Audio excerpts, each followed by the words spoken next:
That is amazing. The tea? Yes. This is amazing tea. Is it sweetened? It It's is. sweet, okay. But I don't know if it's just the honey or if it's like, Okay. but like, you can taste the different, wow, that's a good combination. It is my favorite tea. What kind of tea is yours? Honey ginger, I got the same You one. got that Yeah, same one? it's like one of my favorites, yeah. Wow. Nice little sick tea, too, Yeah. if you're not feeling well. I don't know how you're drinking it, though. It's extremely hot. Yeah, I probably shouldn't. Yeah. I need to Mhm. wait, too. Well, Shabathyah, thank you so much for joining me on this adventure of a, I don't know what this is. I don't know if this is a web series, a TV show, a podcast. Word. Yeah, but thank you for joining me. Absolutely. I really appreciate it. Um, and we speak a lot, so I think this is very in line with our conversations. Word. Yeah. So Yeah. Thanks for having me. Thanks for thinking about me. yeah. Yeah, I mean, like I said, I didn't necessarily have any like plan, but I am curious just right now. Like, how are you feeling? I'm feeling good. Like in this moment or like in general? This moment, but also just like in life in general. Yeah, I think both. Both parts I'm feeling pretty good. Mm. Um, yeah, in this moment I feel good. I feel like warm and cozy. I really like Okay. my room, so Yeah. yeah, I'm feeling cozy and I'm feeling good. Yeah, Okay. yeah. Yeah. How is it? How is it being out here compared to back home? It's nice. It's really nice. Like you said, it low-key gives suburban feel, Yeah. which is interesting because like I wouldn't call it that at the same time. uh, But I like having my space, like just like to myself. I come and I like lock myself in here and I yeah. like just like do whatever. Um, so it's nice like being over here. I don't get out into the neighborhood that much. Mhm. I want to go on like walks or like Yeah. runs. Yeah. Do you still walk? I mean I walk just from like walking everywhere. Okay. I haven't really been on like a dedicated. That's not true. Actually, I went for. Yes, I do Okay. still You do walk. still walk. Yeah, yes, yeah. Okay. But I don't run. No, you don't. Yeah. Okay. Cool, cool, cool. No, I like it. I miss Brooklyn. I miss the trains, like being so, like the L train being so accessible. Yeah. Um, that's the only thing I miss. Like traveling was easier from Brooklyn, but Okay. yeah, I like having a little space to myself. Yeah. So I hear you don't take the subway, right? You got to get on one of those, like the LI or No, something like I that. could. I really could. The LIRR is like $10 or more. I'm like, I'm not. That's a lot. Like, I'm not Yeah. doing that. So I take the bus to the train. The main train that's over here is the F's or the M. So Okay. I'll like either take the bus to the train or honestly I just drive to the train station and park over there and then Mhm. hop on the train. That's Gotcha. easier. Yeah. Yeah. That's what I do. That's easier. How long is the commute into the city? It's like an hour 30. See, like y'all be saying y'all live in New York, but me living in Jersey, Like, it's relative. It is. you're way closer, right? Yeah. Like less than an hour. I mean, it depends on where we're trying to get in New York. But say we're trying to get to like your school, yeah, I'm a lot closer than you. Okay. I would probably get there in like a half hour. That's crazy. Yeah, Wow, that's maybe less. insane. That's insane. Yeah, you're right there. Yeah. That's insane. Hmm. Must be nice. Must be nice. Yeah. Interesting. What man, so this is like I guess you are in like a new chapter of life. Yeah. How would you how would you describe this part of your life, or like if you could put a name on it, what do you think you would call it? Interesting. Let's see. If I could put a name on this chapter. I'm trying to figure out what the chapter consists of, right? Mhm. Because I started school, so it's like I feel like that's the main part of the chapter for me. The fact that like I'm going back to school this past year. I was like working as like the SOPA, Mm. um, and it was all about like bringing like everything together. Okay, maybe it'll be something like that. What's a word for that? Like, like I don't know. I feel like I'm like trying to close the circle right now. Because it was so fulfilling like working as an SOPA, and then now I need to like get my actual like license to work. So Yeah. I feel like it's just doing the work to like get the degree to be able to do that. So yeah, I feel like this chapter just consists of like a lot of like learning more like in the field and about like yeah, like where I want to like be within the field, like the role that like I want to have and stuff. So yeah, I hope I'm hoping like this chapter gives me a little bit more clarity Mm-hmm. um, on like what the future is like exactly gonna look like. Um, yeah, I don't know. I'm like excited for this chapter. I don't know what else to call it or like what else it really consists of. Mm. Yeah. And so, well, I guess there's a couple things. So is it weird the fact that like you started working for a little, like you worked in the field, and like now you have to go back to school to be able to go back to work? Yeah. Yeah. It is a little bit. It is a little bit cuz like honestly, like if it wasn't for the money, I probably could have just stayed as like doing what I was doing cuz Mm. that's what I want to do. That's what I enjoy doing. Yeah. Like I was doing the one-on-one therapy with the kiddos and like it was like very fulfilling. Um and so as I'm like going back to get my like degree and I'm seeing like my boss, she has a degree and like my coworker that has a degree and they look more stressed than me. Like it was like they were like they just have more on their plate. They have evaluations and more like planning, more communication with like families and stuff. Mm. And I was like, I'm really just here with the kids. Like we just Yeah. like playing with the kids. Like it was like dope. All I have to do is their notes and stuff. Mm. So when I was going back to school, I'm like, I'm going back to school to be more stressed. Like this would be the easier plan to just like stay where I'm at and like keep going with it. Mm.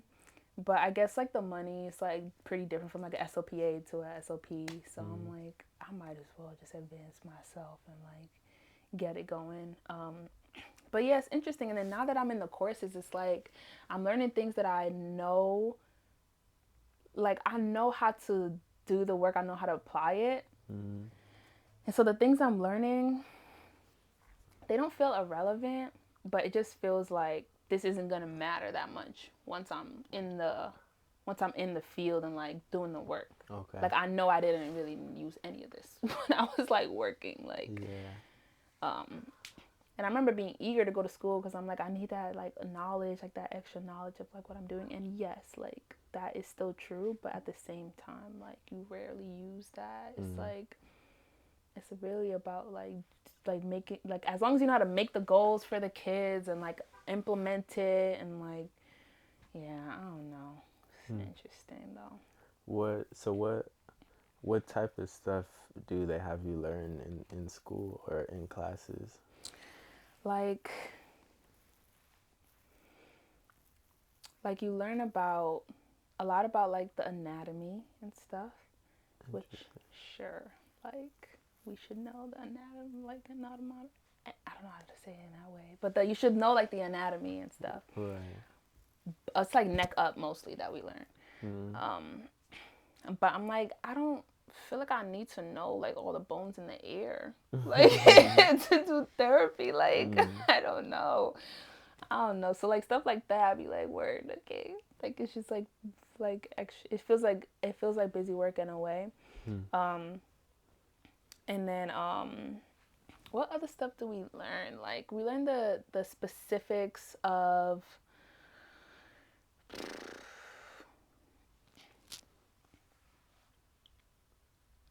Nah, I feel like that's more important though. So one of my classes is like speech science. Mm-hmm. And it's like we learn about like the instrumentation that they use to like analyze like speech and what a person's like vocal folds are doing as they're speaking, and like how all that works. So we see it on like a waveform, like on a spectrogram and stuff, and we have to like know what an A vowel looks like, for example, on a spectrogram. Hmm. I'm not gonna need that. Like I just feel like I don't need to know that stuff. But like, and it's cool to like learn it and be like, wow, I'm knowledgeable in this. But then I'm like, I know I'm gonna be working with little kids in schools. Hmm. I don't think I'm gonna need this. So in that sense, it feels like I'm learning things that I probably don't need. If I was gonna be a researcher and stuff, absolutely, I should like know all of this stuff. But Yeah. I guess they want you to be like broad and like know a lot of things. Interesting. So, Yeah. so what, what kind of skills do you actually feel like you apply with kids, or like how do you actually do your work? I feel like that is good. Right? I feel like a lot of it is I feel like a lot of it is comes from like my nature. Like you have to have like really good character, like really good like I feel like the one of the most important things about like therapy, speech therapy or maybe any type of therapy is like being able to like build a connection like with your client and Mm-hmm. like being able to like know how to relate to them or like um include their culture in the sessions, like just make it a comfortable like environment for them to make them confident or anything else. And so I feel like that's like the main thing that like is needed. Like you have to have that character that can like facilitate that comfortability with your client, make them trust you, like make them want to like do the work in the sessions. um, so like that's number one. And then I guess it really depends what they're working on, like in the main things that you need. But um, like if I'm helping a kiddo with like their sounds, um, I should know how to create the sounds so I can like help show them like that sound should be more in the back of your throat instead of the front, or your tongue should be down for that sound instead of up, and like know how to like help them with that. Um, or my favorite kind of therapy is like the pragmatics, which is like the social part of it, like talking to people or like introducing yourself to people, knowing Mm-hmm. how to like relate to another person, how to say hello, or like how to turn take with a partner, like how to play. Like I love teaching the kids how to play. Um, so I feel like that's like that. A lot of that is like, I mean, there's a science to it. Anyone can't just do it. Like there's a science to like how can I make this kid comfortable with me to play. So like Mm-hmm.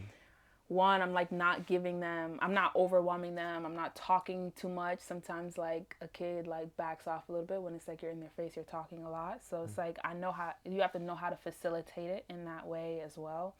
um, Give them opportunity to like speak, which is another reason that you shouldn't be talking like crazy a lot. um, yeah, and like you just have to know how to like give them that agency and give them like it starts from like 2 years old, younger than that, like teaching these kids like advocacy part and like which is like speaking up for themselves. So I feel like a lot of it is like character and like just knowing how to work in the session. And then yeah, there's like some specifics I guess to it. Mm-hmm. But like I'm also talking about like my interest in the field, but like there's SOPs that work in hospitals. Like they teach people how to swallow, how to feed, like that's a part of it as well. There's SOPs that work like in the NICU with babies, like premature babies, like helping them like learn how to eat and like learn how to feed. So that you need to know like more like Mm-hmm. yeah, like study this, like know exactly what you're doing. um my part you need to know and study as well. But yeah, there's so many different areas of like speech. So I don't know. Has working as SLP changed how you think about like I guess vocally speaking as a form Mm, of like communication, and like how I guess how it compares to other forms, and like comparing to writing or like physical touch or different things, like how mm, because it is a that seems very focused on like yeah, verbal communication, and I don't yeah, know, that's an interesting thing to study. it is. It is. It has definitely changed like how I like just look at communication in general. Mm-hmm. Um, so it's like I guess it's broadened a little bit like how I see communication, and in a way, a lot of it is like a lot of it I knew already, which made me more like open and understanding to like all the different ways communication could look. But like my brother was disabled and like he couldn't walk or talk, so Mm-hmm. he had to communicate how he like however he could. So like he would like fling his head back if he was saying yes, or like fling his head to the side if he was saying no. Mm-hmm. And so a lot of his needs were met through yes or no questions. And so it was like seeing his lack of like seeing not his lack of communication, but like seeing his the difficulty in like communicating, because there's also like accessibility is also like a crazy topic, but like the like we just live in a world that's like not very just accessible to everyone. Like this world is built for able-bodied, like typical whatever the typical person is supposed to be. Mm-hmm. um And so, yeah, he didn't like eventually he was able to get this device, this eye tracking device that like would track where his eyes go, and then when he locks on like a word, he can like create like sentences and stuff with it and like be able to speak in that way.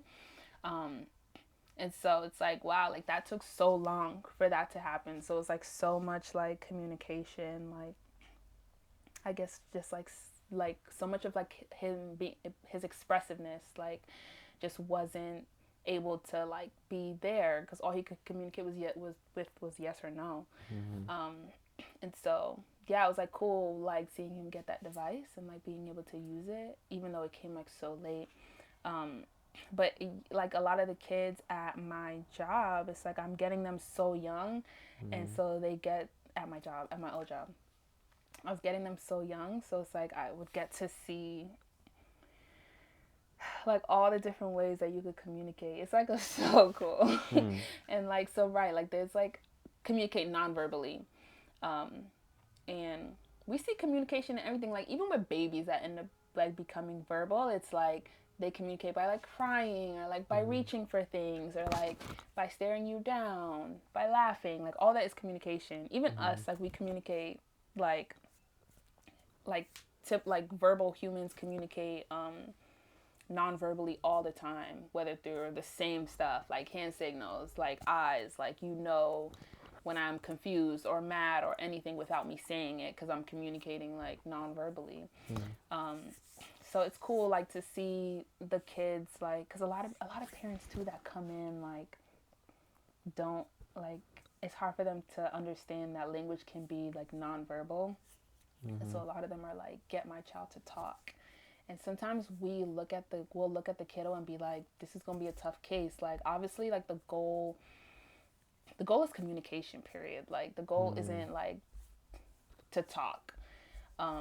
And so as we're working, we can work towards that because like sure, like maybe they will be able to talk one day. So like that's like in our plan and our goal, but like we want to make sure they can express themselves without words right now because they don't have words, like they don't have that communication. So it's like we need to find a method for them to like communicate anyways.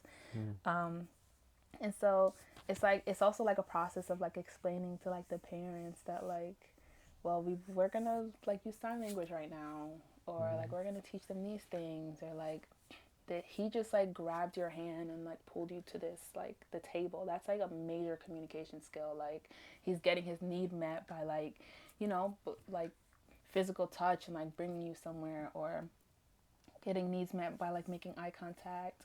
um and then like obviously like a lot of my kids have the device as well, which is the augmentative communication device, where Yeah, it's like similar to the eye tracking one where it has like words and labels on it, but it's the I think I told you this about this one. It's like the tablet one where like Mm-hmm. yeah, you like the kiddo can click it and stuff and like be able to communicate, and even that is like so scary for parents. Like they're like, "Nah, like I don't want my kid to use that." Um Mm-hmm. and so it's like a big like sometimes back and forth of like having to like explain to the parents about it, and obviously I guess the parent could still say no, but it's like so important, like they can't do anything else, they need a form to like communicate or they're not expressing anything, or like it's like it's they call it language deprivation when it's like the child can't communicate with anyone and they're at the age where they should be communicating. Like we communicate as early as we get out the womb, we're communicating. Mm-hmm. um so I don't know, if anything it like definitely opened my eyes a bit to like all the forms. And so now when I'm like around kids and stuff, especially like kids that might have autism or might be nonverbal, I'm like always picking up on like the ways they're communicating without like speaking. um and so I don't know, it's cool, and like trying to tell people like, oh, he's doing that, like this means that.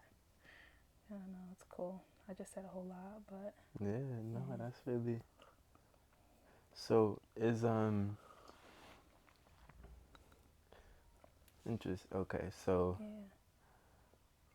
with a lot of like are they considered communicative disorders, or is there a different term for it?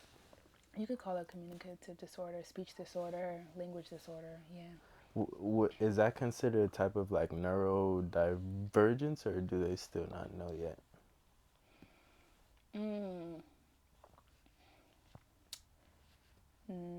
no. Mm. Is it? I don't think so.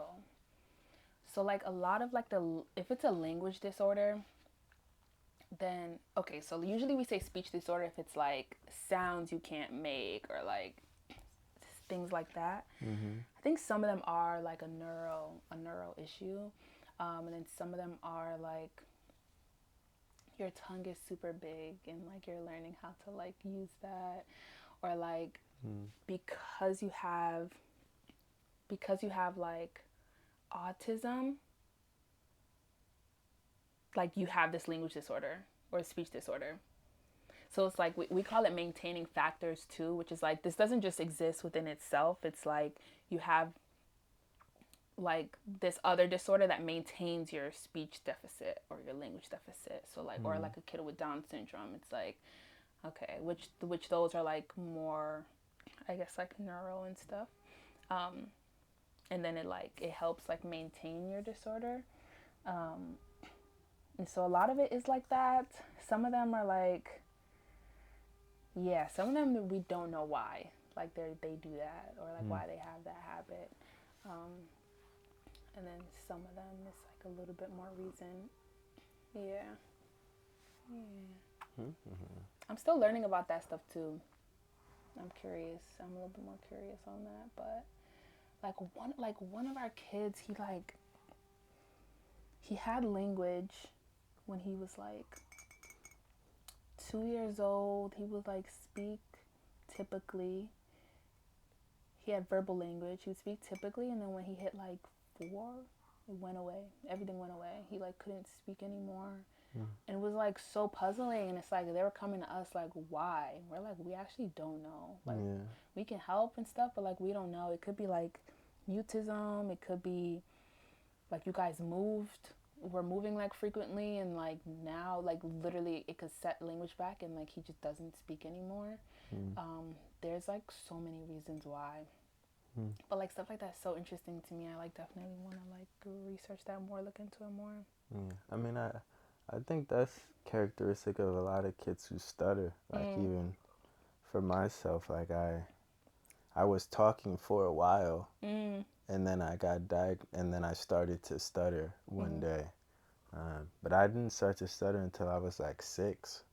mm. So I was talking for maybe like, however, whenever kids start talking, at least from like 3 or however. Even one, like by the end of 1 years old, you're Yeah. talking. Yeah. So I had like 5 years of like just speaking, and then eventually I started there's something maybe disconnected, or just something changed, I guess, where it was like I had more trouble formulating the words. Um, yeah, it's interesting. It's crazy that like it's almost been 20 years and like they still don't know. Yo, that trips me up. Like, That trips me up. yeah. Sometimes I'll be like, nah, I'm gonna figure it out. Like, I'm gonna start the research, my own research, and But figure that's it out. probably why they have you take those classes.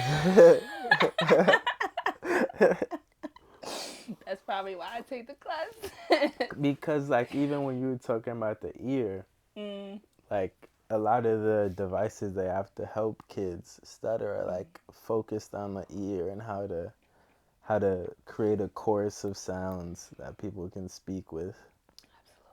Um, That's so true, right? So in my head, I'd be like, I don't need to know all these like structures of the ear, but like I should know. I mean, but maybe it's also like they trying to tell you everything they know just in case you come up with something. Yeah. Because it's like, where'd you know how we've been trying? We don't know. So let us tell you everything we know. So just in case you figure something Just out, in case. That's funny. this is what we've tried so far. Yo, I swear, I'm like, there's no way. But like this, I'm sure it's like the smartest scientists out there, like trying to like research it and figure it out. So I'm probably not going to, but it trips me up. Does that trip you up, or you're like, it's whatever? What exactly? Like there still not being like a reason or like a cause for like stuttering. Yeah, someone else had just asked me this recently, and it Oh. was like, at this point, like, I mean, I could. It wouldn't make if they found out like tomorrow. It wouldn't really make much of a difference in my life. Mm. Um, yeah, it would Yeah. it would just be interesting. Right. Then like maybe I could it would kind of probe me to want to experiment and like try different things. Mm. Um, Mm. to like see if I could mess around with it. Yeah. Cause obviously it's not.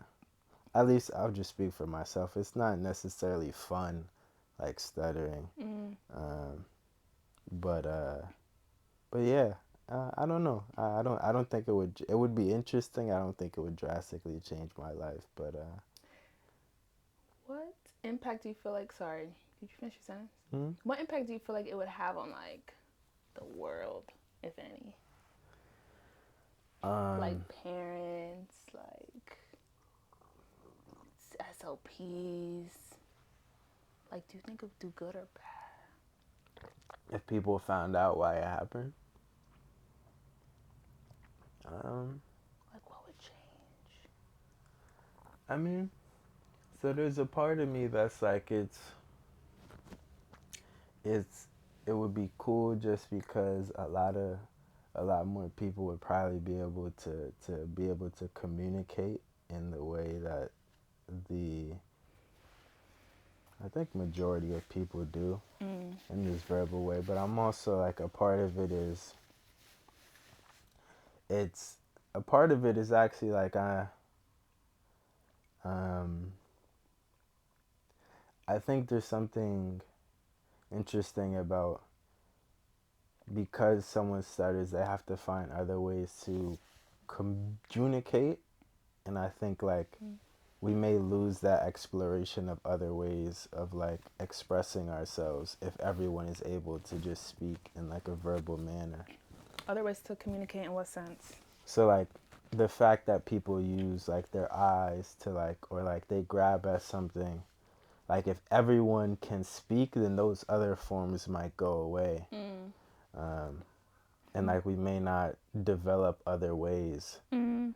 I guess that's how genes become like selective traits Mm. and stuff, where Yeah. people are just like, oh, this is the easiest way, so let's do it that way. Mm. Um, so maybe it's just like speaking is the most efficient or direct way to communicate for us, but um, I do think it would lessen our exploration of other ways of communicating with each other, and I'm all for as many options as possible. So you feel like you yourself too like develop like other ways of communicating Definitely. because of your stutter? Yeah. Or even like my use of language is different. Right. Like I use the English language in a way differently to how other people do because of my stutter. And so it forces me to like almost innovate in a way and be like, word, how can I use this set of tools to express myself? Right. Because I can't say the thing. I can't say it how other people would normally say it. Um, so just from that perspective, but then also like in situations where I really feel like I can't be verbal, then if I'm trying to order food, I'll point to it, or like I'll like combine different things, or I'll point to something and then say like a part of that word I can say, um, or it even makes me, it's interesting enough, like, or you figure out how to leverage other people, and like if it's easier to speak to person A than person B, you tell person A to tell person B. Um, there's like a lot of different ways you kind of figure out the most efficient way to like get a message to someone. Right. Some situations people write stuff down, um, or texting is like word I can think it through perfectly fine. It may be harder to speak it out loud, but if I can write it down, um, cause then I express different messages in different forms of communication.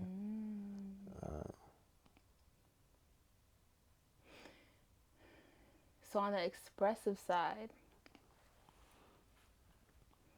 that just made me think about that a little bit because I guess it's a little obvious, but like so on the expressive side, you've even today, like you feel like maybe like you just don't express as much as like you could or would want to. Yeah, I mean like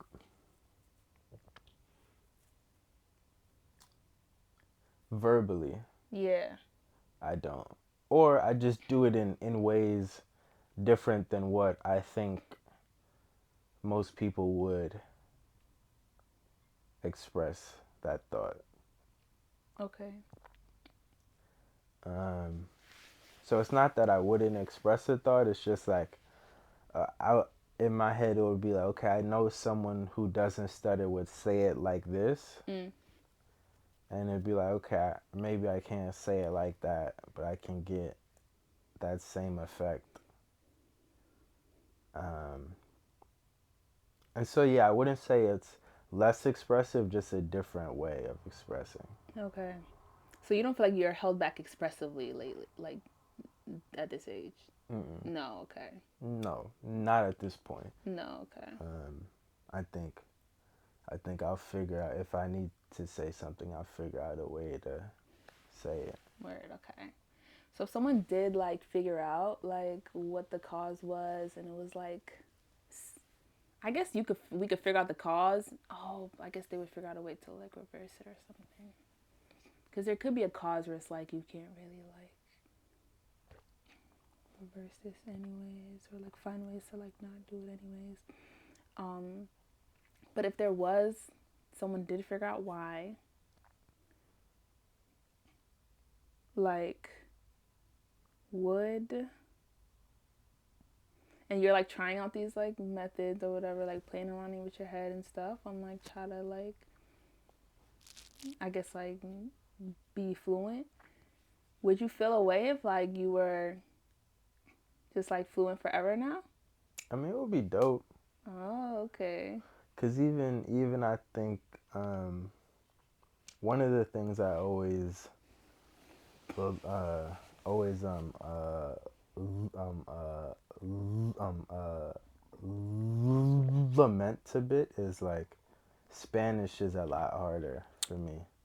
And like I know I could speak Spanish like really well, but like the fact that I stutter is just really hard. Um, And so like that would be dope because I'd be like, yo, I people would actually probably like I could actually probably really communicate well with people in Spanish. Mm. And so being able to do that would be fun because it would open up another um, like just lane or like group of people I could speak to. Mm. So I guess saying that it wouldn't affect me, which isn't true, Mm. because it would, but um, for in English it wouldn't.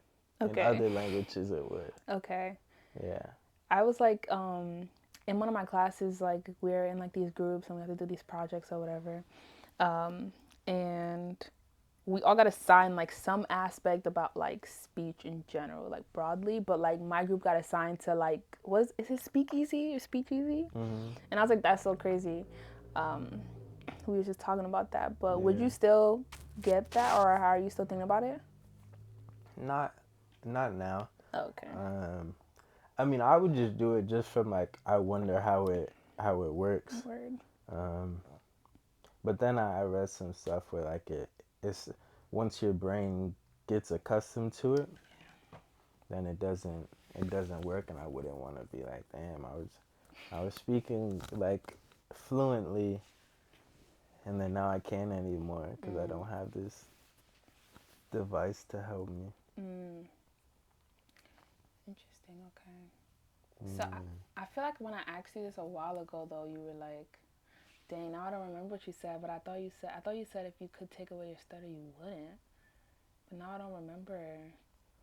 Yeah, I mean, I think like if from this point forward, I don't know. It's actually I'm at a different.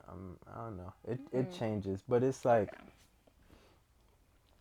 like it's done a lot for me to Okay. like make me who I am. Like I wouldn't be the person I am if I didn't. Not I don't know that you can say that statement sometimes, I guess. But like it it gave me a certain amount of humility that I needed to be the person I am. And so like I'm really like I'm more so grateful from the byproduct of stuttering than the stuttering itself. And like I don't know if I would have got that thing if I didn't stutter. If there Mm-hmm. was a way to get that and I didn't stutter, I probably would rather that. There was a way to get that. Okay. To like be like to feel the like Yeah. humility or like humbleness I feel or Okay. I have had to I have felt because of my stutter. Okay. I probably would, but that's Okay. just the way I got it. Word. Um, so it's like weird. I'm thankful that I got it in some way. Yeah. Okay. So like, if there wasn't a way to like get that, or it wasn't guaranteed that you'll get that humility, you'll be like, all right, fine. Like I'll grow up how I grew up. Yeah, Okay. and yeah, that's kind of like weird. Um, You want to change it. Cause like I can see the difference between myself and my parents because I stutter Mm. or because of like what that part that stuttering gave me. Mm. Um,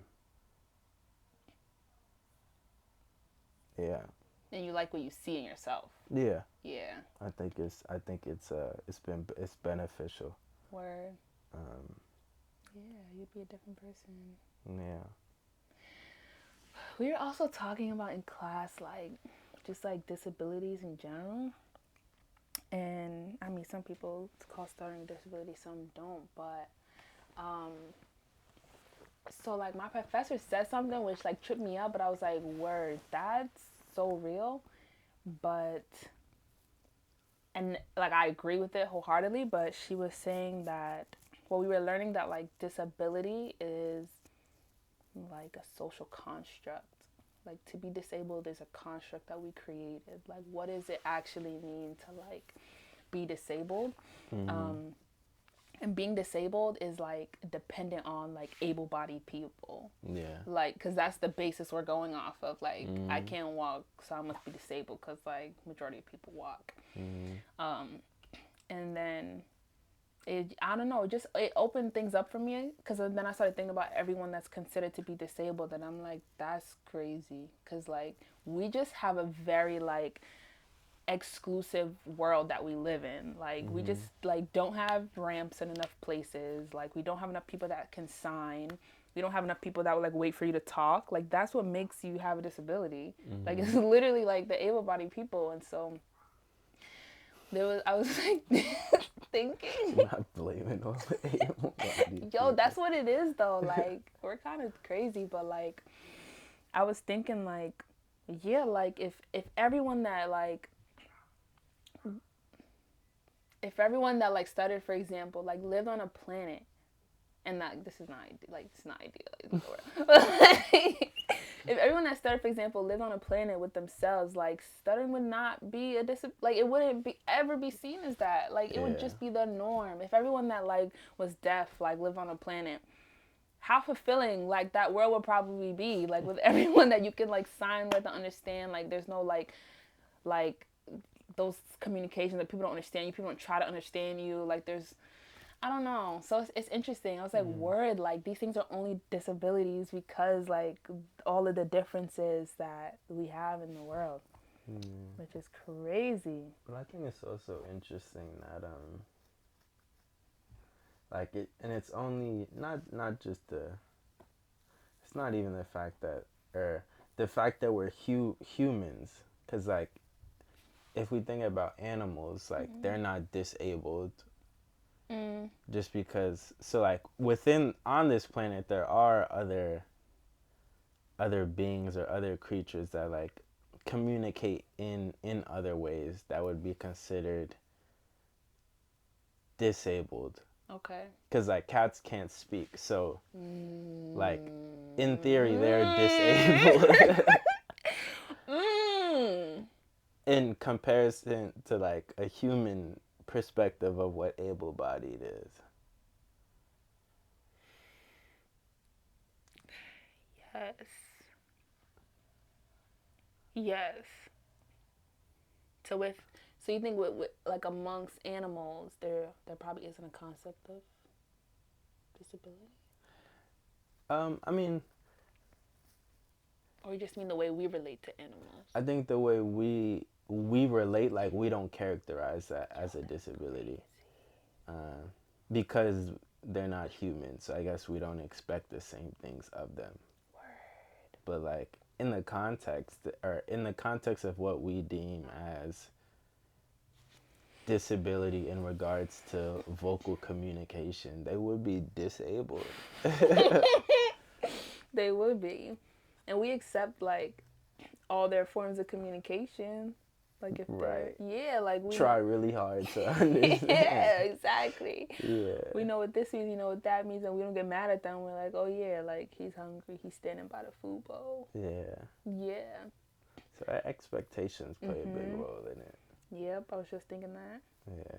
It's really just expectations. I was thinking about that yesterday too. Like, if we just lived in a world that, like, and I don't know if it's a possible, definitely not in our lifetime, but like, it's not possible actually. But like, if we just lived in a world that, like, people did not care. Like, it was like, no, there's like no expectations. Like, be you, do you, like, live what you gotta live, do what you gotta do. Like, it would be such a beautiful like world, even in terms of like changing how we look or like how we dress, how we act. It's like, oh my god, like are we even being ourselves anymore? I don't know if anyone's real anymore. It's like we're all just like going off of like this one way, or like off of expectations of other people. And it's like, what if we're meant to like not be perfect, be asymmetrical, like what if we didn't have to do any of these things? What if we're supposed to have pimples on our face and like that's just fine? Like I we don't don't know have about to that like one. spend all that money on like dermatology stuff and like all that. Like why do we strive so much for perfection? It's like so sick. Yeah. Yeah. I don't know. Hmm. Okay. I don't know. That's unfortunate. Do you feel like you get caught up in that stuff? Well, outside of your study? Yeah. I mean, I think just being like just um I'm definitely impacted by what people think. Like I think being social, Mm. I do, I, I do definitely. Um, Are you social?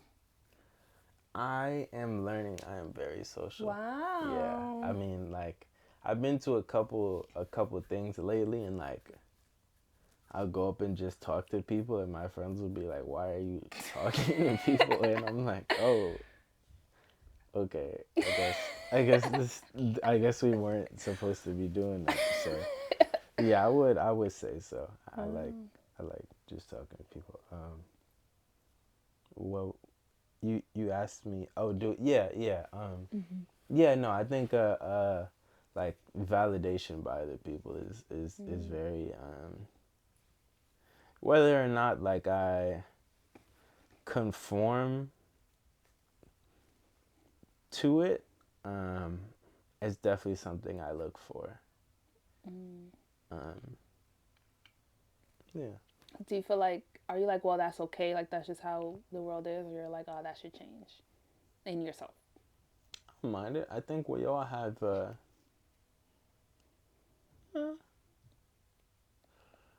um, whether it's our goal or not, I think it does feel good for people when other people enjoy the things that they're doing. Um, some people may not feel that way, but I think it is nice.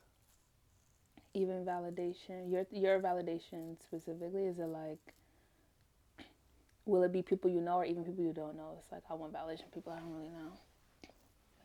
Um, yeah, it can just be anyone. Like you put what you like think is a good outfit on, and like people walking down the street and just like taking the time to look at you is like cool. Thank you. I put some effort in today. Ah, okay. Yeah. Now I'm trying to think, because I think like I see that we typically would like look at it as like something negative, but like maybe it doesn't have to be. Like if it makes us happy and it's like someone is complimenting us or something like that, and it's like, word, like that was nice. Maybe it's like bad when it's like I'm genuinely like seeking this out and it's like I can't live without it. Like I can't function without it. It makes me like feel like bad. Um, but I guess in the sense of like, I guess validation should feel good anyways. Yeah, it's meant to. Yeah. I mean, I think it can distort how you operate or Mm. like change the way or make you feel like you need to change. And Mm. I think that's where it can get a little bit tough. Mm-hmm. Um, cause then you kind of feel as though you're conforming a little bit. Mm. But if it's like, yeah, like whether or not I get the validation, like I'm pretty much still gonna. I may put a little better version of my outfit on, but it's still my outfit, Mm. something like that. Right. Um, but yeah, Do you have that relationship with social media or no? um, Seeking validation online. yeah. I mean, a like is very powerful. It's so powerful. Yeah, It really is. it is.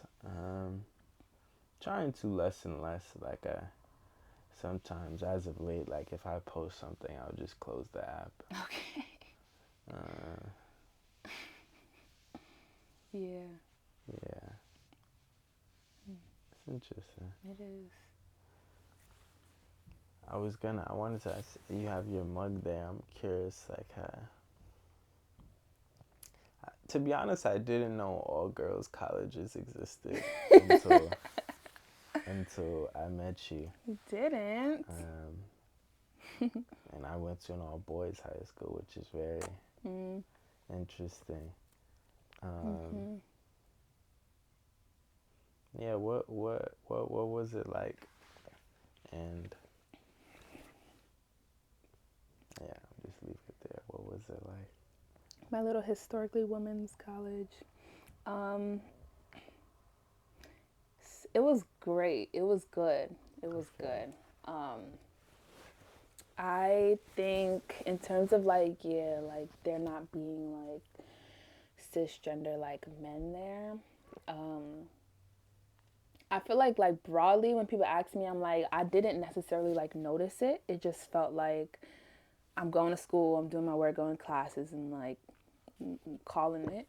So I didn't necessarily like miss like cisgender men like throughout like my semesters and stuff like that. Like it just felt regular.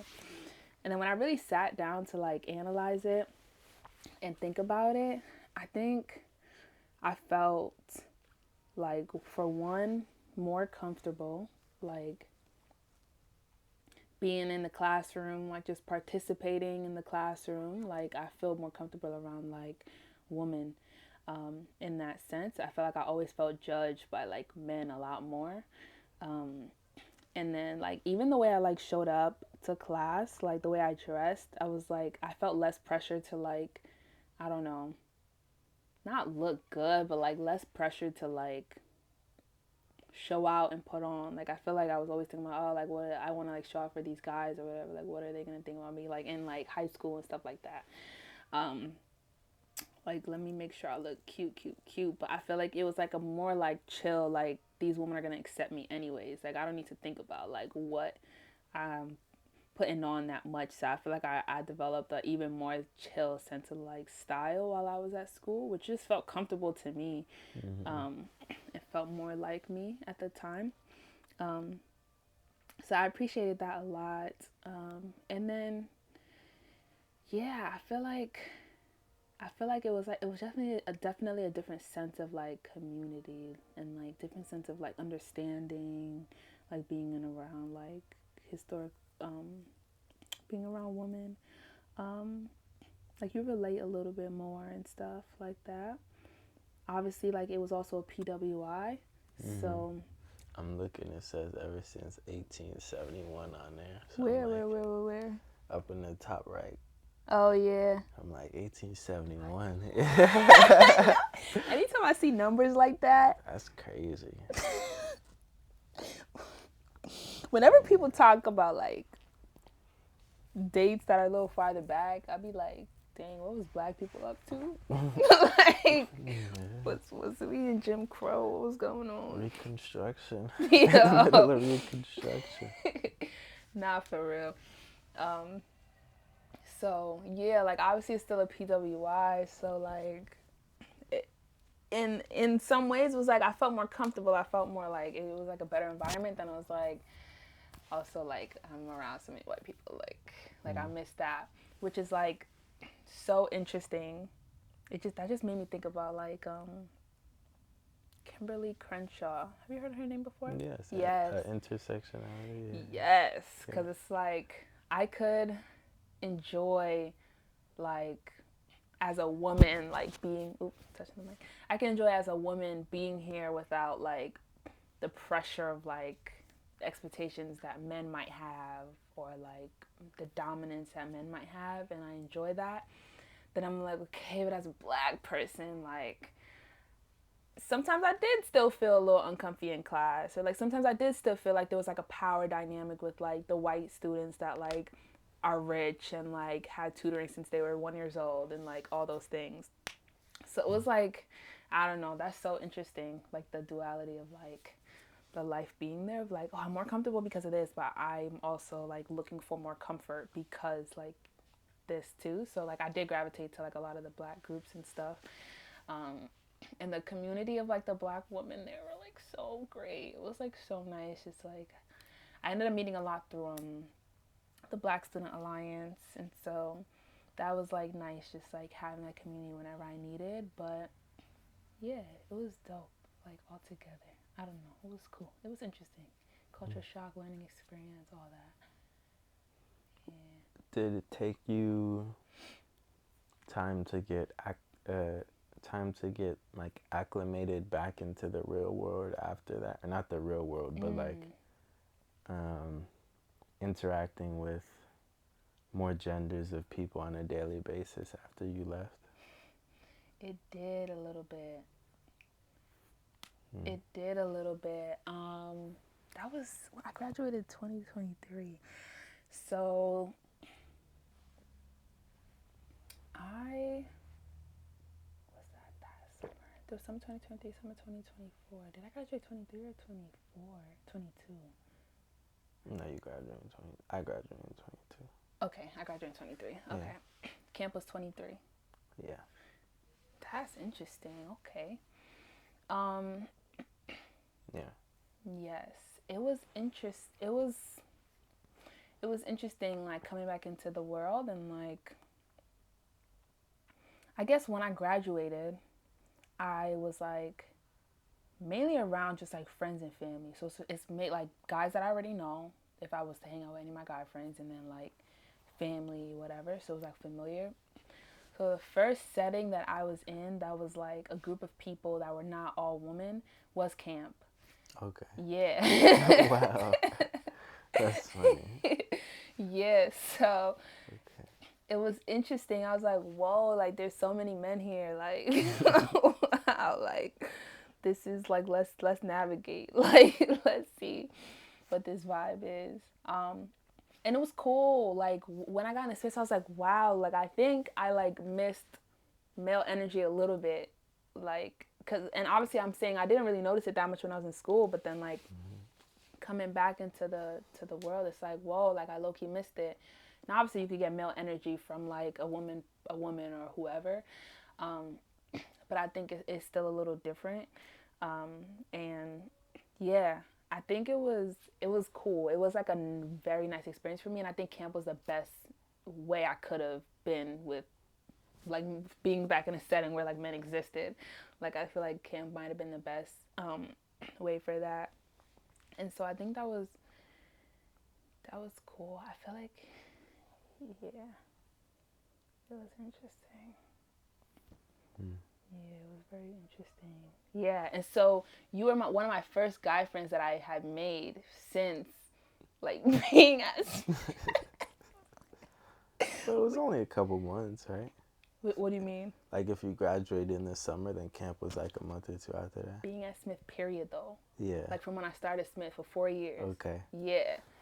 So to me, I'm like, that's kind of crazy. Like that's insane. But like, I didn't really like my guy friendships was like high school people or whatever. Mm-hmm. Yeah. So that was interesting. Like to like being able to like make guy friends now and stuff. Um, but yeah, it's interesting Mm. because we live in a colored world. So Yeah. yeah. Yeah. That's I guess. Um. Yeah, I had a very similar, not similar experience, but like I went to an all boys high school. So Right. like when I went to college, it was like I actually had to learn how to like relearn how to talk to women again as like friends, Mm. or just learn how to be friends with like women again. Yeah. In college. Yeah, in Yeah. college.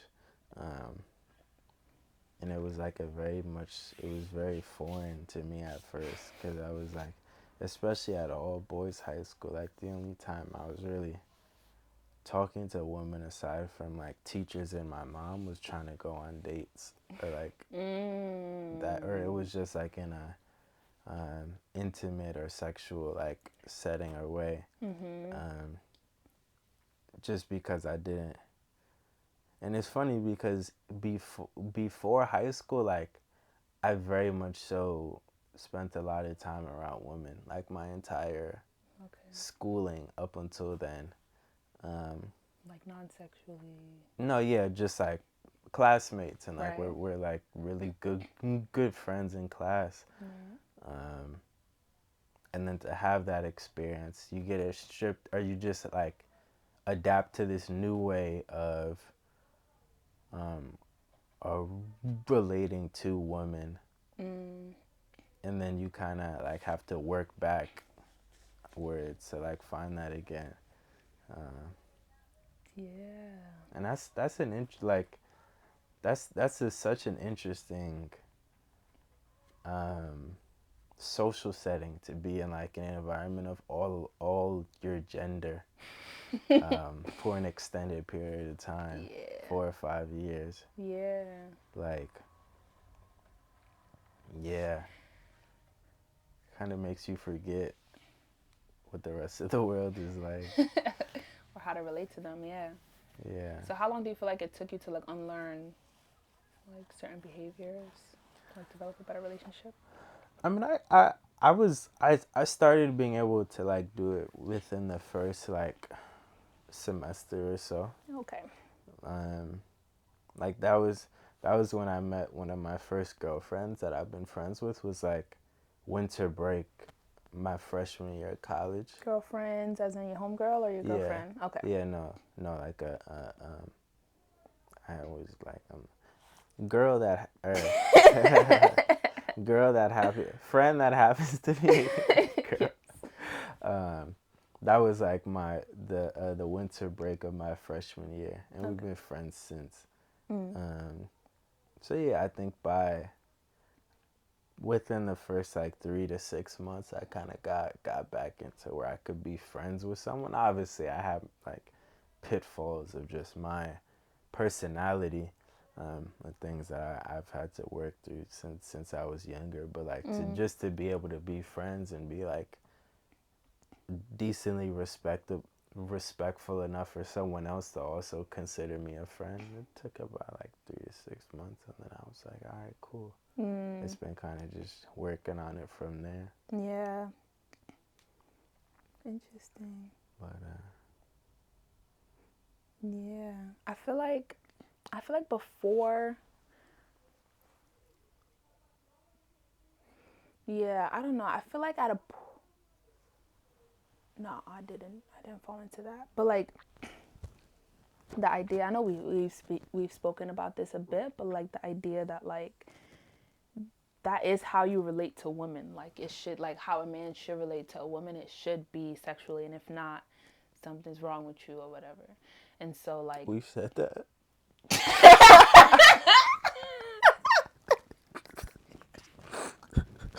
we like that's how the world sees it. We said Oh, okay, okay, we have not said okay. that. No, no, no, no, I no. was like, man. Damn, we said that.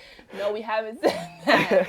Okay, No, but like we've talked about how like the okay, world, okay. like that's how the world is. Yes, yes, yes, That's yes. how a lot Yeah. of that's how a lot of men are. Like that's how a lot of the guy friends that I've had, or like guys that have tried to talk to me, and then once it's like, nah, like I that's not like where I'm going with this. Then it's like, all right, word, I don't need friends. There's Like no reason there's no reason to have a to relationship. exactly. And Mm. I feel like I had a friend at a point too that like we were friends, and then like he got like a girlfriend, and then like he had like cut me off or whatever, and was like, and it was my good friend, like we knew each other for a minute too, Mm. and he had like cut me off and was like, yeah, out of respect, da da da. And like he eventually came back later and was like, I was tripping, like I'm sorry. But Mm. it's like interesting, this battle that like men have with like how to relate to a woman, and like some of them truly believing like I can't be friends with women, and then like some of them like having a greater understanding of like that's kind of crazy. Mm.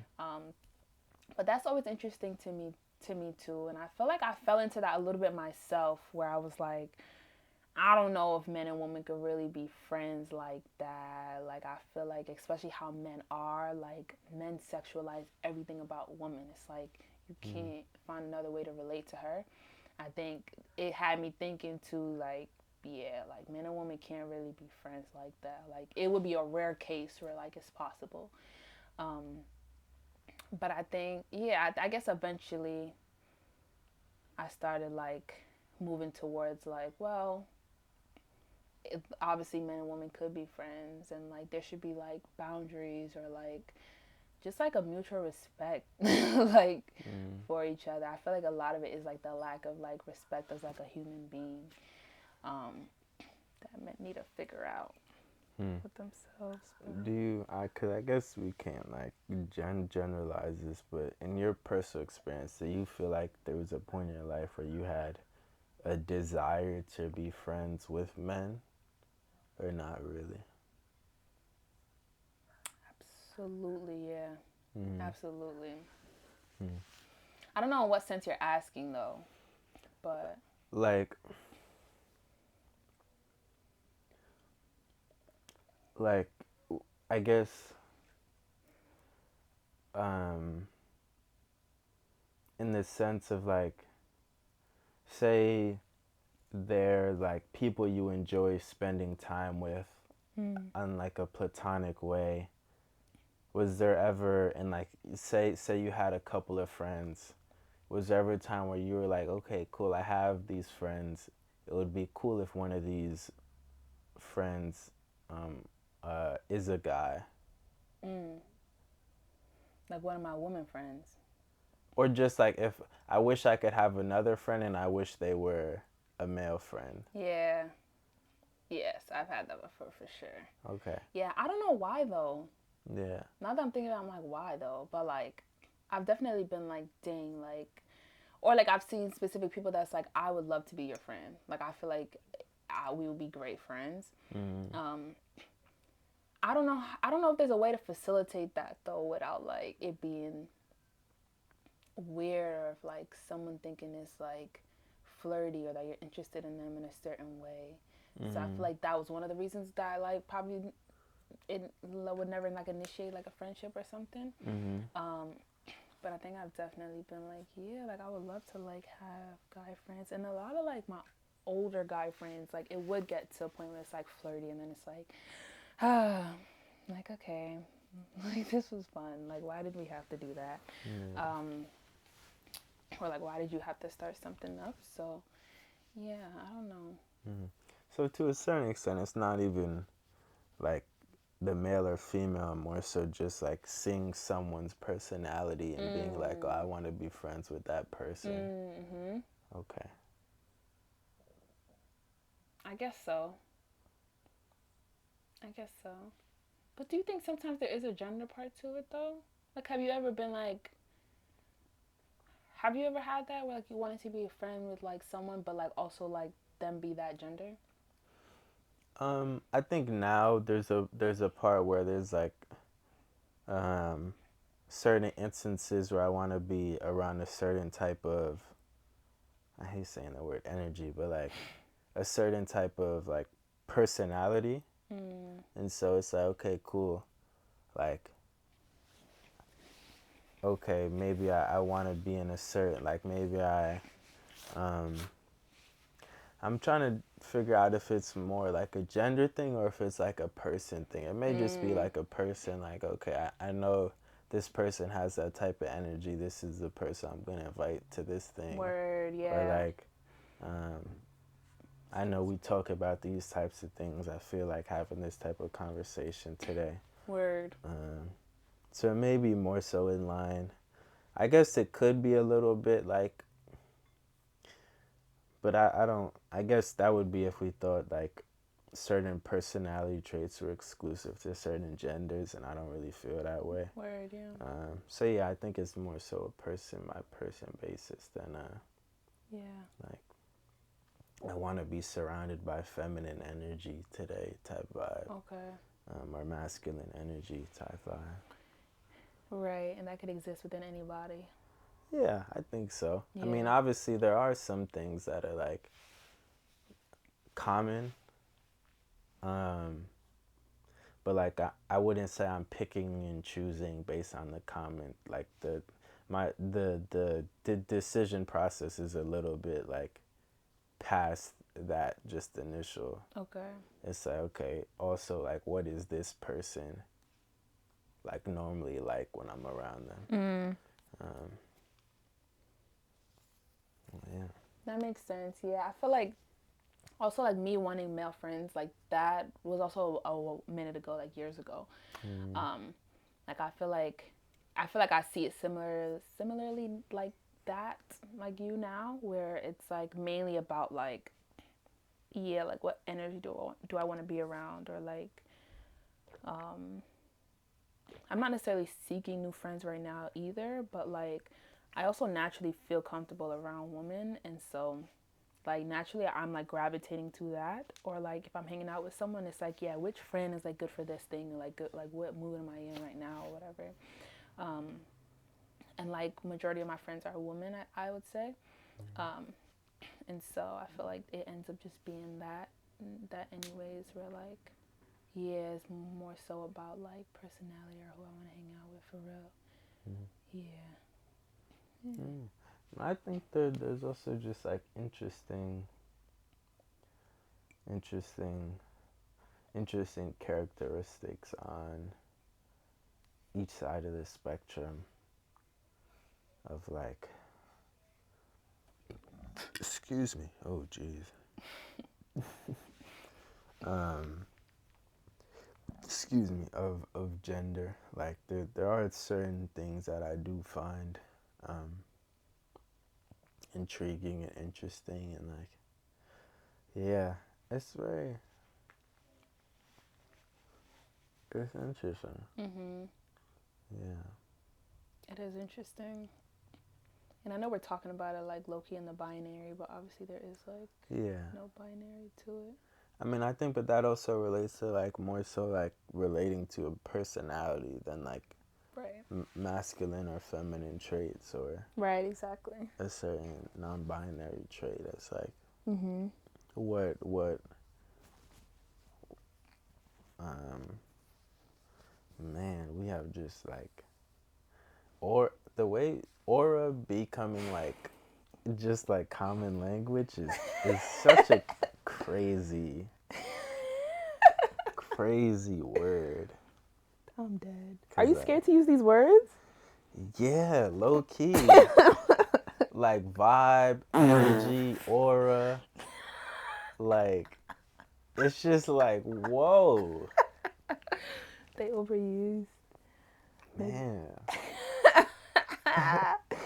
That's hilarious. But alas, yeah. Yo, that's funny. They have become very common terms. Yeah.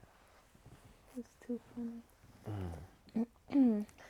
You wore your Aki and Sawfish shirt today. I did. Are you feeling very Jamaican today? I was okay. So I had on this sweater, then I had on my bed shirt underneath, and I was like, dang, like I'm gonna get hot, and I don't want to take off my sweater, but I don't have my bed shirt on. So I was looking through my drawer, and I feel like this is the best shirt that was in there. So Yeah. I don't know, but always feeling very Jamaican. Do I, you go hmm ahead? I'm sorry. No, I was gonna say I be feeling bad because I feel like I talk about my Jamaican side more, but In your Haitian side. yeah. Mm. But what are you gonna say? Um, what is your favorite of the like Jamaican dishes? Oxtail for sure. Really? I love oxtail, and I know I should be eating red meat like that, but oxtail with rice and peas. You've had oxtail. Have you tried that yet? Yeah. I don't know if I've had good oxtail. Okay, word. Yeah. Yo, I gotta bring you like a Thanksgiving plate this year. Like, son, too good. I gotta learn how to make that. I'ma learn. Yeah. I'ma learn. You need to learn that. Too good. Damn, it's so good. Yeah, no, I love me some Jamaican food. I don't know if I know your favorite kind of food. I would probably say Mexican. Okay. They just got so many options. And I'm a big bread fan. Is there a lot of bread in the Like dishes? you got tacos has a little Okay, bread. right. You got enchiladas, tortas, burritos, Yeah, okay. quesadillas. Yeah. Oh, I love a good quesadilla. Like, and then it's just I like the savory and salty flavor. Okay. I don't really like. I never grew up liking spicy food that much. So Okay. like the savory, salty. That's like my favorite. I think flavor profile. Okay. Uh, Ah. yeah. food. So, how is it when you go back home or to Jamaica? How many times? I think I went twice. Mm-hmm. Um, and it was like such a great experience. It was like I went to like the resort side or whatever, and I was cool, but obviously scared towards Americans a bit.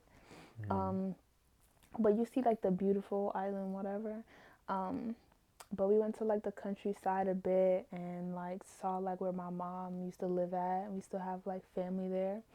Um, and it's like such a like nice like natural type of living. It's like we was just driving, like picking like apples on the drive and like eating it in the car, and like the banana trees and coconut trees behind her house, and like I'm like, dang, food is like abundant, like it's just here. Like that's Yeah. crazy. Like I could be poor and like I'm chilling, low key. Um, Mm. so I liked, I don't know, I liked that a lot. And then she has like this spring kind of thing behind the house, and it's like water's just like right there, and like you can like wash your clothes or like dip your feet and get some water. Like I don't know, like it was like nice to see like how easy like life could be. And the house was small. Like it would probably be an adjustment if I was to move there. I'd probably be like, wow, this is crazy. Mm. But I think it would be like a good adjustment, and it would just feel like, because I'm the type that I like the natural like living. Like I like the bathing out of a bucket like type like living. Mm. Um, and I think I got a bit of that when I went to Ghana too, and so like it gave me like similar vibes where it's like you're really just in the country, like using your resources and like what you have. Mm. And I'm like, I don't even think we could grow like banana trees in our backyard here. Like, Probably not. no, probably not. Like they'll shut that down. Yeah. Yo, like, dang, like, yeah, like I don't know. We're seen to like be this country that has everything, but there's so much we can't do. That's like, what the heck? Like, why can't we do that? Mm. Um, So I thought it was cool. Like every time I leave, I get a feeling of like, dang, I want to come back soon, or like, dang, I want to like live here, or like just Yeah. stay for like a longer time. Mm. Yeah, I don't know. I keep saying if Trump win, like I'm leaving, like I'm going somewhere else. But yeah, I don't know. It's nice over there. Yeah. Yeah. Have you had a chance to visit Haiti yet or no? No, Mm-hmm. no, unfortunately not. I want to, but Hopefully people could leave them alone so they could get right. I know, for real. No, literally. Yo, they've been like not right for a minute though. Cause I remember when I was younger, I'd be like, yo, let's go to Haiti. And my dad was like, For real. nah. Yeah. Yeah. But it just be a whole bunch of different stuff. Mm. There's just so much intervention. Mm-hmm. Like, just impeding. It's crazy. And I don't know how they're able to like, well, I know how they're able to do that, but it's like, dang. Like, how we have so much control of a country that's not ours? Like, what's going on? Yeah. That's insane. That's so insane. And then like the people, like people are saying like, yo, like leave us alone, like, and it's like that don't really stop nothing. But it's like, who are you providing help for if the people are saying chill, like leave us alone? That's like, who Yeah. are you serving then? Like the people asking you not to do it, it's like the help don't really be for the help. Like, Yeah. yeah, it's crazy. Mm. It's self-serving, I guess. Mm-hmm. Um, hmm. It is. But you said one of your grandmothers here is Haitian, right? But she Mm-hmm. makes like Haitian food that you enjoy. Yeah. Okay. Yeah, she do. She do. Do you do you do you feel like a different or like do you feel the cultural differences between the different sides of your family? Hmm. Yeah. Yeah. I do. I don't think I think about that a lot, but yeah, which is interesting. Mm.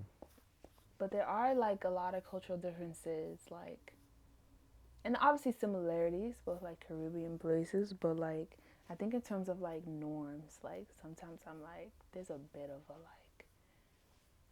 of a difference. Like if I walk into like a Haitian room and I don't kiss everybody in that room, it's gonna be like, yo, like, what's up? What? Really? Like, yeah, like, what's up? Like, does she not, like, is there beef or something? Hmm. I did that one time to my grandmother. Like, I don't think I went up to her. I might have waved or something. That's like the biggest disrespect. Like, that's like crazy. But, my Jamaican side, like, I can get away with being like, hey, fam, like, what's up? And, like, Mm. kind of saying hi to everybody. But you should both of them is like you should need to say hello, Right. like acknowledge people in the room, say hello, especially to your elders. So, like there's that similarity, but the difference of like kiss everybody and like you could do a general wave if you want to. Mm. Yeah, especially like for my family in particular. But I don't know if that's the kind of culture you were thinking about. But like in my Yeah. head went to the norms at first. Yeah, okay, Mm. yeah, which is interesting. Yeah. Yeah. That's also interesting. Just like I wonder, cause like yeah, it's also interesting just thinking of like where those norms would have come from. Like like how does that become adopted into the natural cadence of like life? Mm. Um, in places that are very close, but I guess they're also colonized by different countries. Mhm. Um, but yeah, That's true. I'm trying to think of American norms and think of how they originated to help me. Yeah, mm, norms are interesting. mm, Hmm. What was I talking about with my friends the other day? We was talking about like people, like tourists that come here, and we were saying like when we go to like other countries, like it's best practice to like Google the norms and the customs there. mm, So it's like you know what to do, you know what to not do. Like some countries, all women need to wear a dress and stuff like that. mm, And we were talking. My friend was saying that like people don't do that. Like she doesn't think people do that with America. Like people don't Google like the norms or like America before they come. And she was like talking about people that like stop in the middle of the sidewalk or take up the entire sidewalk. And it's like, bro, like we got places to go. Like we're like, what? You can't do that. You can't do that here. Like you gotta move. um, and she said she be feeling bad, like if she gotta be rude or something. I'm like, that's part of the culture too. Shoot, like if you gotta like push you it a little gotta bit, go. This not the place to be it's not the chilling place. at. But that's funny. I was like, yeah, I wonder what like American norms we even have. And people probably definitely don't Google coming to America. Yeah, but that's why people, especially coming to New York, you could like different parts of the country. Mm. It's probably different, but like New York especially, it's like yo, Yeah. like come on now, Legit. Like you put yourself in Times Square. like you over here taking pictures, like come on, bruh. That's so funny. Yeah, That's but we go to other places and look the same way. I know. Like, what you taking a picture look like? We do. We probably do. In the way, just in the way. Like, Yeah. that's funny. I need to travel more. Do do those two sides of your family ever interact at all? Hmm. Hmm. I don't think so. No, Mm. not really.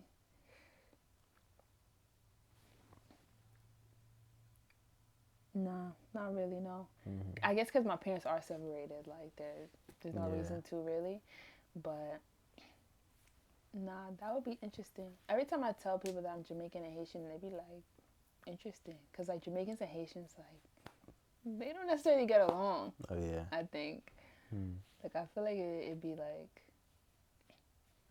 I feel like they keep it cute. I don't know why though. A lot of people don't get along. It's like, what's the beef? Like, what are we beefing about?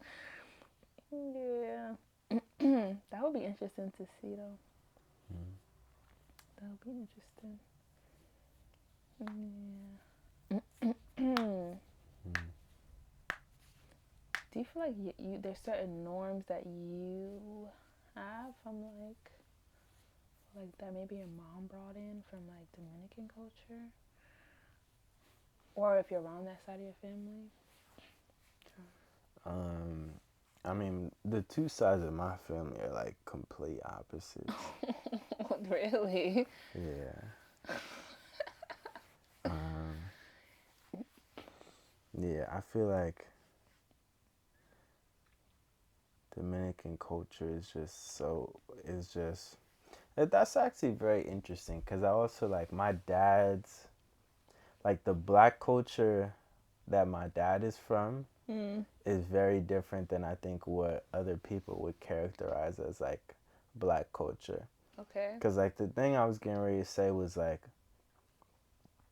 my mom's side of the family, like there's always there's like a very much so like a very big communal feel, and like there's always music playing, or Mm. there's always like a couple cousins at the house, there's Mm. like a lot of people there. Mm. And I think people would attribute that to like black culture as well. Okay. Yeah. But my dad's side of the family is very much so isolated and like separated and like Mm.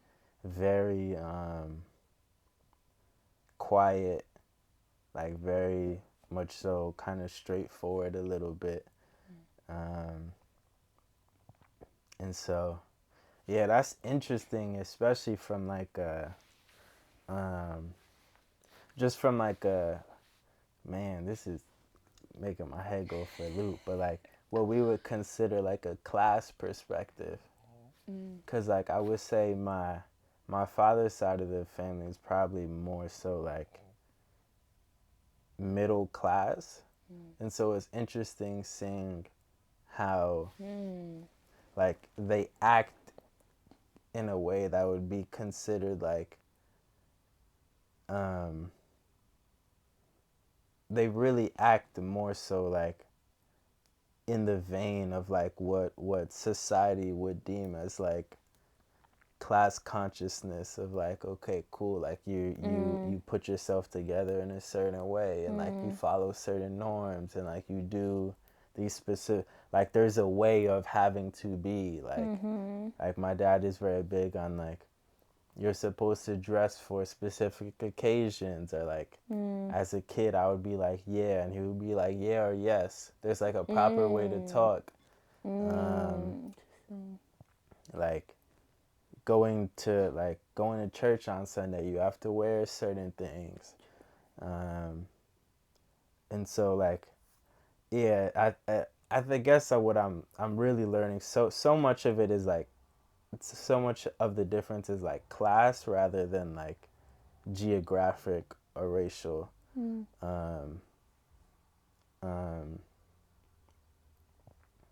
yeah, because like my mom's family is very much so like we having a good time, like the uncles is bringing bottles Yeah. to like the family gathering and stuff like that, and it's just but then again my mom's side of the family is also just a lot bigger than like my dad's Mm. side of the family, Mm. um, and more concentrated. Okay. Yeah. um, yeah. That's interesting.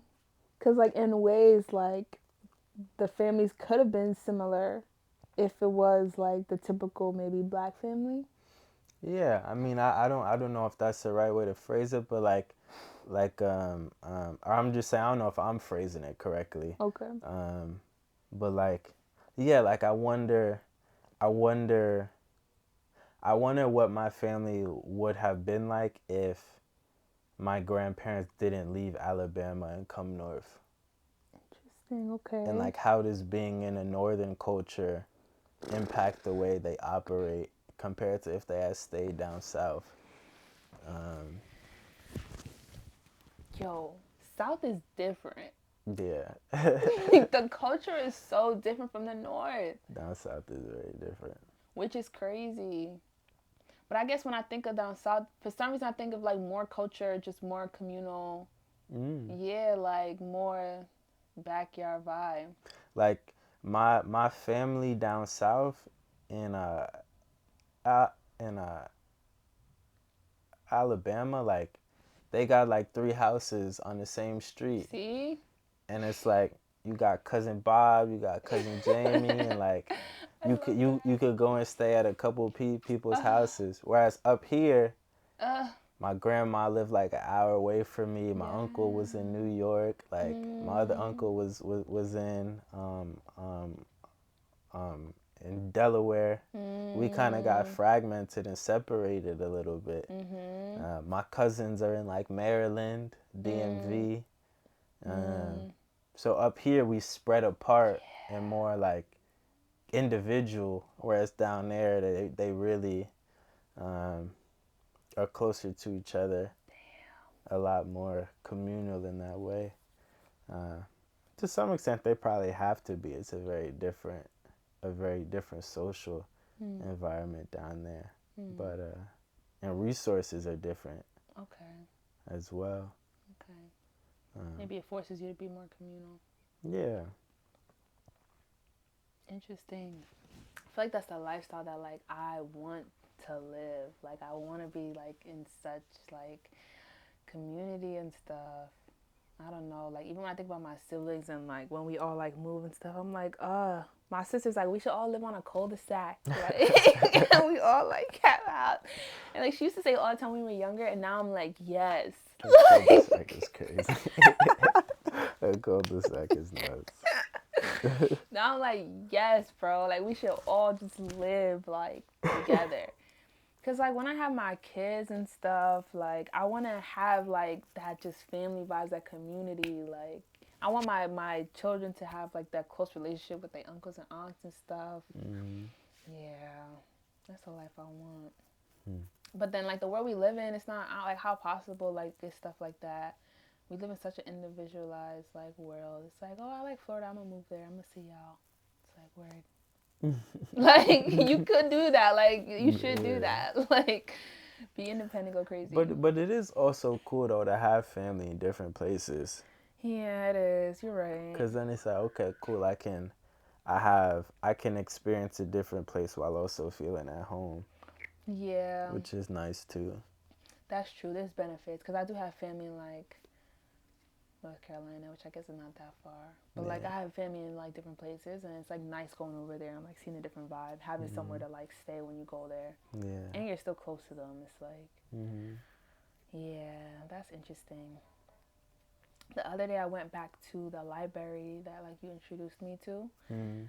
They had a workshop called dang something grief. I forget what the other word was, but it was like basically a grief workshop. Mhm. Um, led by this woman. Did you know that there's such thing as an end of life doula? No, Somebody I that could like see that though. that's Like crazy. help you transition. Yeah. Yeah. Yo, I didn't know that was a thing. That's like pretty awesome. That's so cool to me. But Mm. there's like this death end of life doula that was like leading the conference and stuff. She does a lot. I think she does therapy too. She's like a grief like therapist and stuff like that. And it was like so cool, like just being in the space and like talking. We talk about like grief as like the Black community because there's like a lot of like grief that exists within the community, um, like ancestral like kind of grief and like individual like grief and stuff. And one like big takeaway was that like one of the big takeaways was that like grief is like not something that's supposed to be done like in isolation. Like it's supposed to be done as a community. But it's like the world that we live in, like it's strategically like makes everything like individual. And somebody in the session was saying something about they were saying that it's so strategic that like we grieve independently, and then the government, like a long time ago, then the government is like, we got you, like we'll help you, like do you need this deal for your home or for like your plan or the casket or stuff, or we'll give you this insurance for like that or whatever. And they were saying that in the sense of like it's supposed to get us to like feel even more resentment with like people that we should be in community with, and then just feel more like individualized, feel more like I got to get it on my own, or like I'm alone, or anything like that, or something like that. But I don't know, that was interesting to me, that like I was like, yeah, like we're so individual in everything we do, like even though we handle our feelings and emotions, like it feels so individual and it feels so taboo to like talk about. But I was like, things should be more communal. Outside of grief, like outside of everything, it's like, why are we not more communal? Like, it stresses me out. Like, that's the world we should live in. That makes me think about the country too. Like, I feel like it's just more community over there. Like, bruh, I'm leaving soon. Oh yeah, yeah. But I'm gonna talk about that till I die. Community. And I say that as an introvert that locked herself in her room. Like, I'm perpetuating it. You would categorize yourself as an introvert? I think so. I think when I've asked people, they don't think so. Do you think I'm an introvert?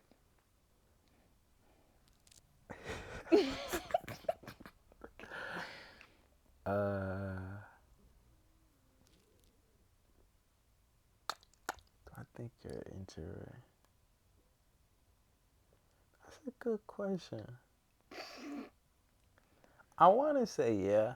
I'm leaning towards yeah. Okay. I'm leaning towards yeah. Like, if we were in a social setting, I don't know how eager you would be to just go up and talk to someone that you don't know.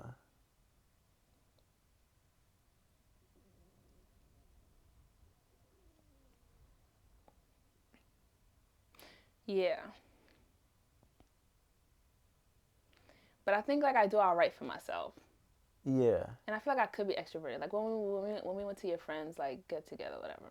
Uh-huh. Like I feel like I could be social and like, oh, I don't know these people, but like, word, this is fun. Yeah. That's also part of like, just like, oh, does yeah, like the part of like, oh, this is fun even if I'm not being social, is like, cuz some would deem extrovert as just being like enjoying being around people, like not necessarily interacting with, but just like Really? being around. If you enjoy being around people more than you enjoy being by yourself, Okay. um, Word. then in that sense I can see that. For me, Yeah, possibly. like I enjoy being around people more than myself. Or you just, yeah, maybe, I guess it's a question of which do you enjoy more. I mean, like you said though, I think you can enjoy being in a social setting. Yeah. Yeah, but I guess I gravitate to like myself a lot. But yeah, I don't know. I think with me my battery runs out quickly, and then around extrovert people it runs out even quicker. Like I'm like, oh shoot.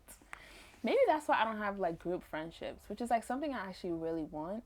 But like most of my friendships are one on one, and I'm like, maybe that's because I'm introvert. Like I just ended up having like these single one on one friendships. I don't remember how this conversation started. I'm trying to circle back because I had something to say. You talking about this one we have right now? Yep. Um, uh, Not the beginning, the last thought. yeah. Just about, well, you asked me if I thought you were an introvert or I extrovert. asked you that. I said I'm perpetuating it because I'm introverted. And he was like, you feel like you're introverted? And I was like, yeah, because I'm introverted. Yes. I was saying that I'm perpetuating it because I'm always by myself. That's the thing. Like, I love being by myself. Oh my gosh. Like, it's just such a good feeling. It's great. And then, like, second to that, it's like I love being around my siblings. Like, let's hang out. And then, like, I love, like, all my one-on-one friendships. Like, I love, like, hanging out with my friends and stuff. But nothing beats, like, being by myself. I don't know. I was out recently and, like, it was good. But I was like, dang, like, I want to be home. Like, I was with a group of people. So, I don't know. I feel like that holds me back. But there could still be community and one-on-one friendships. Even though community, you think about like big group, like yeah, like bring the people together. I gotta work on that. I need some group friendships. I feel you. But like also your family is very large. Word. So Word. you have a lot of siblings. There goes my community. I'm chilling. I'm good. I'm doing good for myself. Yeah. That's true. I'm doing good. And y'all like actively like y'all do game nights and stuff. Like that's Yo, last week we just had like a fire pit kind of like hangout. like y'all had a field day. That's crazy. That's nuts to me. I can't even fathom that. I'm crying. A family field day. That was like the staple growing up. Like every summer, like family field day. So it's like such a big thing that it was brought back last summer. That's crazy. Wild. Could never imagine that. Yo, love a family field day. Yeah, that's true. My family do be like a little communal. That's true.